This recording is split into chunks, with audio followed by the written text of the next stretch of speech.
भजन पण करतात काही गोंधळ गोंधळ हो का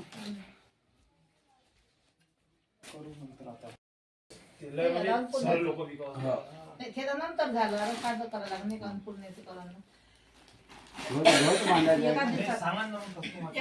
friends, welcome to my channel Sunita Wankhede ब्लॉगमध्ये तुमचे स्वागत आहे. फ्रेंड, कसे आहात तुम्ही? ठीक असाल, ठीकच राहा. मी अजून पण अमरावतीलाच आहे, कारण कार्यक्रम आहे आमच्या इथल्या गुरु महाराजाकडे बीटचा कार्यक्रम राहते, त्यामुळे मी इथे थांबलेली आहो. आता मला बरं वगैरे आहे, मी छान आहो, आता स्ट्रॉंग झाली आहो. चला, आता माझ्या बहिणीकडे गोंधळी आले होते, त्यांनी मस्त छान गोंधळ म्हटलं देवीचे. ते येतात माझ्या बहिणीकडे अधूनमधून, तर आज पण आले होते. त्यांना मग नारळ वगैरे काही दक्षिणा वगैरे दिली. माझी बहीण हमेशा त्यांना बोलत राहते अधूनमधून. तर त्यांनी आज गोंधळाचे मस्त छान देवीचे गाणे म्हटले, गोंधळ केला त्यांनी, खूप मस्त वाटलं.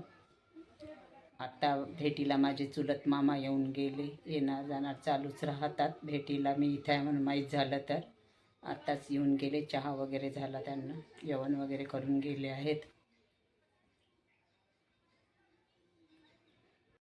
मी इथं आले तेव्हापासून माझ्या भेटीला कोण ना कोणी चालूच आहे इथे यांच्याकडे पण.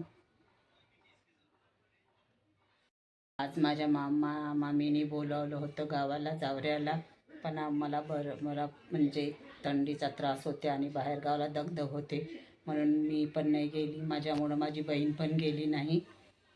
आजचा प्रोग्राम होता तिथे,